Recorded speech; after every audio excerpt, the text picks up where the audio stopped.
Assalamualaikum everyone, I hope you all are good. So today in P6 chemistry class we have done topic number 1.3, that is on page number 16 and 17.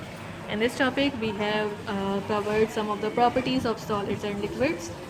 So the properties of solids are actually that the particles in the solids, they are arranged together in a fixed pattern, and that continuous pattern, as you know that the solid particles do not have any space between them.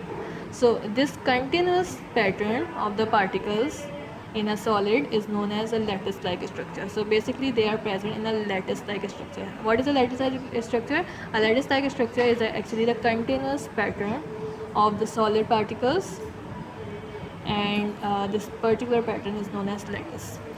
So also the solid particles do not have a space between them, so they cannot move freely.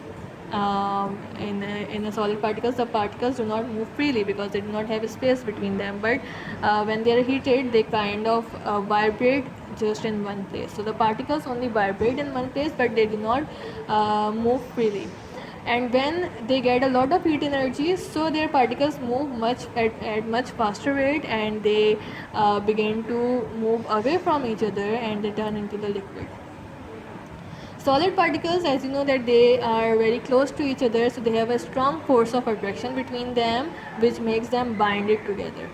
Okay, so if you provide them a little heat energy, so that bond will actually break, and these solid particles will vibrate, and they will start colliding with each other, and they will turn into the liquid. They will build a little gap between them because the force of attraction will be weakened, and they will build a small gap between their particles, and they will turn into the liquid.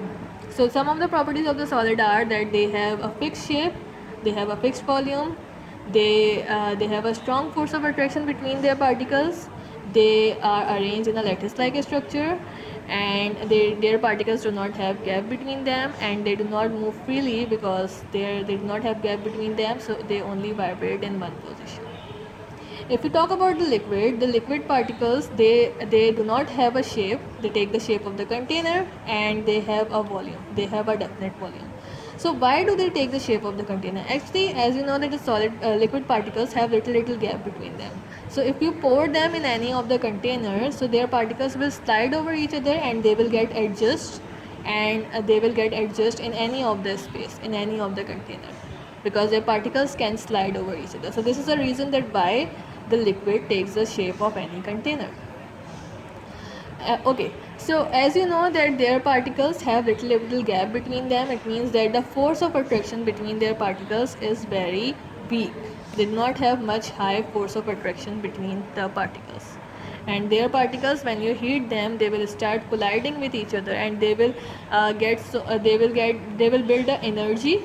The particles will get an energy, they will get a kinetic energy, and their particles will move even at faster rate, and they will start moving away from each other, and they will turn into the gas.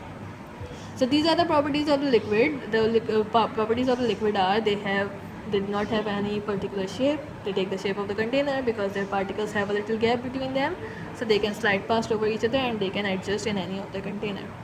They have a definite volume. Their particles have a small gap between them. Their particles are quite close to each other, but not like in a lattice-like structure. Their particles are not in a regular form, in a regular pattern like this. They do not form a lattice-like structure because their particles have a little gap between them. So these are some of the properties of the liquid and solid, and inshallah we will start from the properties of the gas in our next class. And so for today, your homework is that you have to read this page number 16, and you have to read this page number 16 thoroughly, and you have to make your concepts clear about the particles, about this kinetic particle theory of solid, liquid and gas. Allah Hafiz.